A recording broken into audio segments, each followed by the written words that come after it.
this! Admit it! You ruined everything! No, please! Liar! Don't lie to me! I'm sorry. I didn't mean to. Get out! One moment, everyone was laughing, passing around plates, sharing stories, and enjoying a warm summer evening in Columbus, Ohio. The next, a husband named David Thompson stood in front of his entire family and slapped his wife, Emily Thompson, across the face. The sound cut through the backyard gathering so suddenly that it seemed to stop time itself. Conversations died instantly. Children looked up from their games. Relatives froze with paper plates still in their hands. Nobody expected what they had just witnessed. David's face was red with anger. Emily stood motionless. A faint mark appeared on her cheek. Some people looked horrified. Others looked away.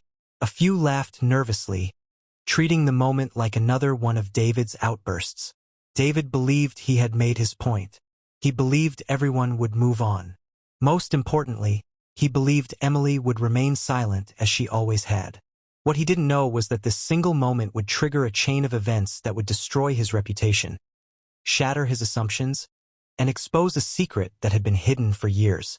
David and Emily had been married for nearly 20 years. To outsiders, they looked like an ordinary American couple. They lived in a comfortable neighborhood, attended family gatherings, celebrated holidays, and maintained the appearance of stability.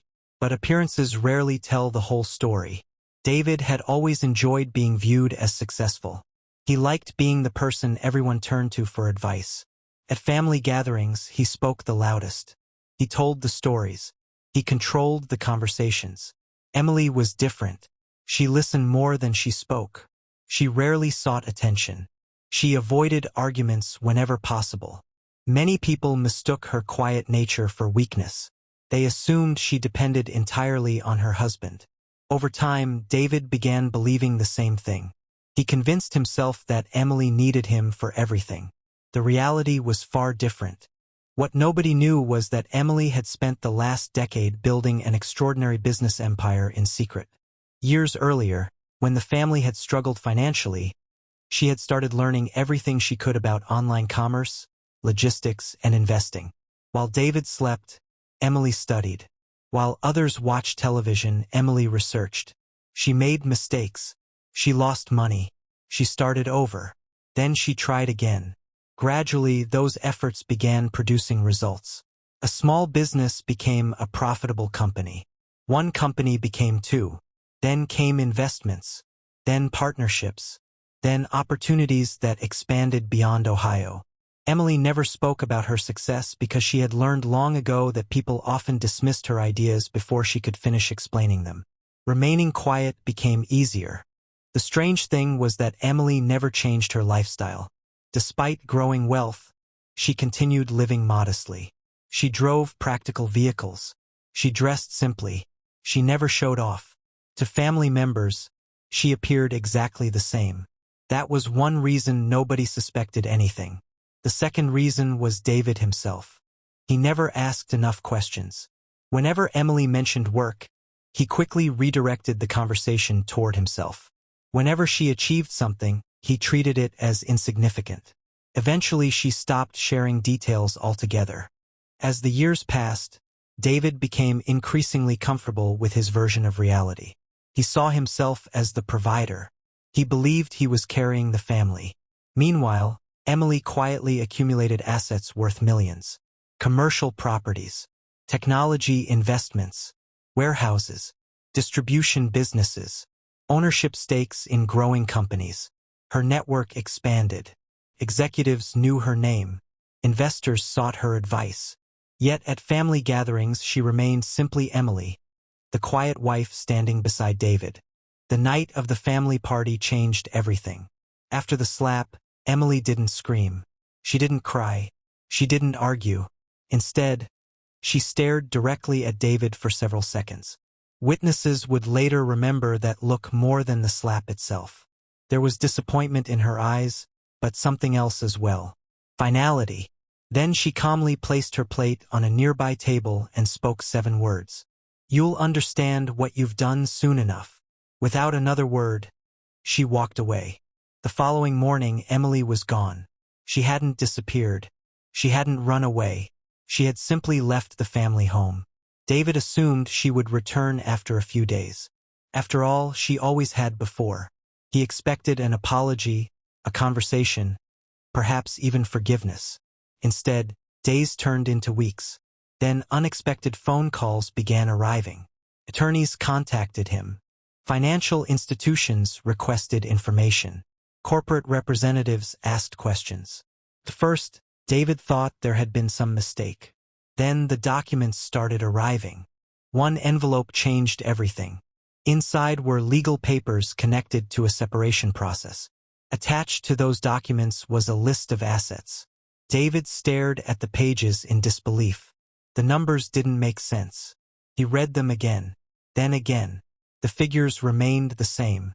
Business holdings, commercial real estate, investment portfolios, corporate ownership interests. The estimated value exceeded $100 million. David was convinced there had been an error. How could Emily possibly own assets worth that much? He contacted lawyers. He hired accountants. Every professional he spoke with confirmed the same thing. The documents were legitimate. The businesses existed. The properties existed.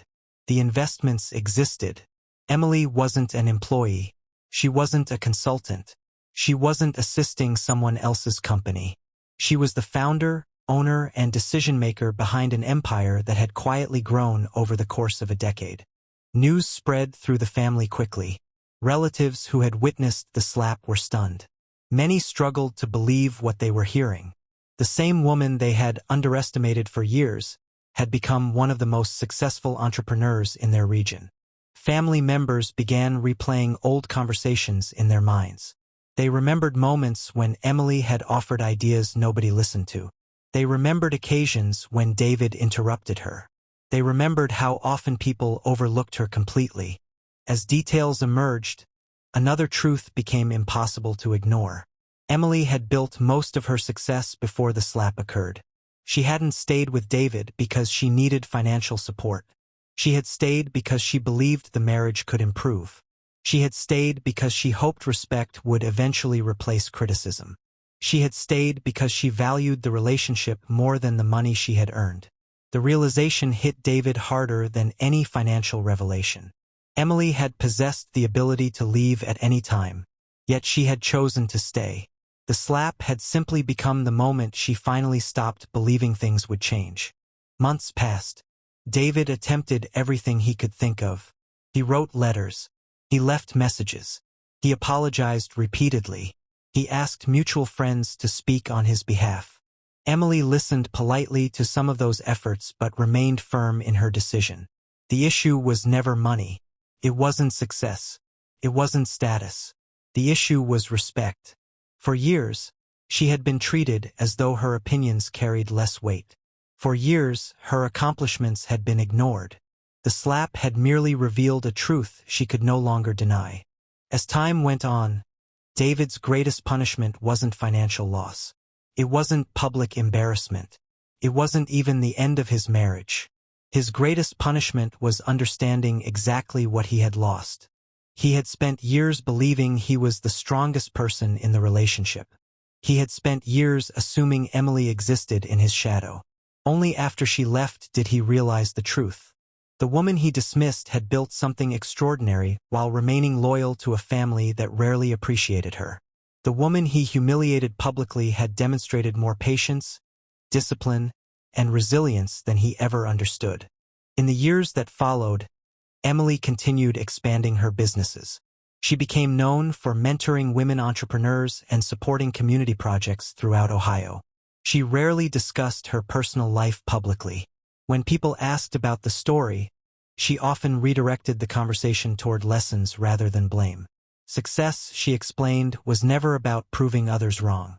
It was about refusing to let their opinions define your future. David's story became a cautionary lesson among those who knew him. Many people focused on the money, but the money was never the real story. The real story was how easy it is to underestimate someone when you stop paying attention to who they truly are. The real story was how respect, once lost, can be impossible to recover. And the real story was that the quietest person in the room may be carrying dreams, talents, and achievements far beyond what anyone can imagine. Before we end, let us know in the comments where you're watching from.